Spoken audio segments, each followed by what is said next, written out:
तो गाइस हमने एंट्री करते के साथ ही हाथ धोए। हाथ धोने के बाद हमें देखता है पहला मंदिर है पशुपतिनाथ।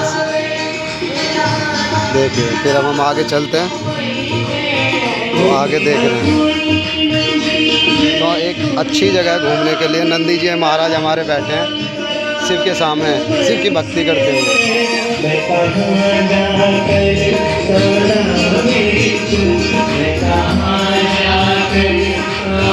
और ये शिव पार्वती बैठे हुए हैं कैलाश पर्वत पे।